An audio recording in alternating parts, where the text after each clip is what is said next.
ሶስት ጓደኛሞች ራሳቸውን ለመለወጥ በህገወጥ መንገድ በጫካ ወደ ሌላ ሀገር ለመውጣት ጉዞ ይጀምራሉ።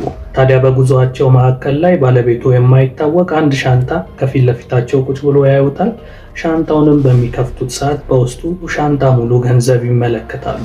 ይህንን በሚያዩ ሰዓት እጅግ በጣም ይደሰታሉ። ምክንያቱም እነሱ ወደ ስደት እየወጡ የነበሩት ሰርተው ገንዘብ ለማግኘት እና ራሳቸውን ለመለወጥ ስለነበረ በቃ ከዚህ በኋላማ ወደ መጣንበት ብንመለስ ይሻላል ብለው ገንዘቡን ለሶስት እኩል ለመካፈል ይስማሙና ወደ መጡበት ከመመለሳቸው በፊት በጉዞ ሂደት ላይ በጣም ርቧቸው ስለነበረ ከሶስቱ መሃል አንዱን አቅራቢያቸው ካለ አካባቢ ምግብ ይዞ እንዲመጣ ይስማሙና ምግብ ሊያመጣ ይሄዳል።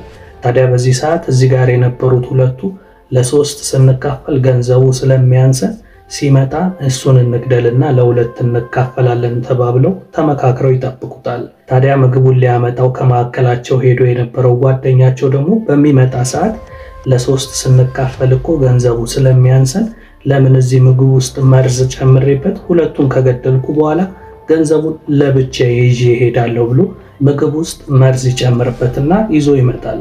ታዲያ ይህ ልጅ ምግቡን ለማስቀመጥ ከፊት ለፊታቸው ዞር በሚል ሰዓት ከኋላ ሳያስበው መጥተው ከጣሉት በኋላ ደብድበው ይገሉታል። እሱም እንደሞተ ካወቁ በኋላ በጣም ርቧቸው ስለነበረ ተሻምተው ያንን ያመጣውን ምግብ በሚበሉ ሰዓት ውስጡ መርዝ ስለነበረው እዛው ጋር ሶስቱም ይሞታሉ ማለት ነው።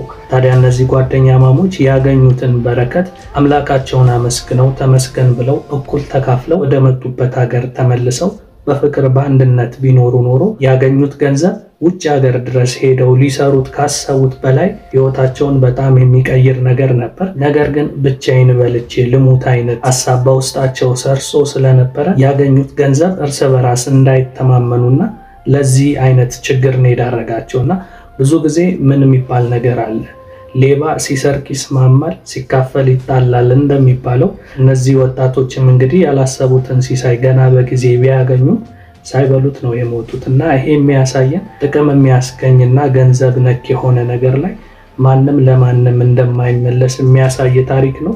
ይሄ ታሪክ እንግዲህ በእውነታው ዓለም ያለ ነገር ነውና ከዚህ ታሪክ ምን ተማራችሁ? እስኪ ሐሳብ አስተያየታችሁን ከስር ጻፉልኝ። እናንተው ይላነው። መልካም ጊዜ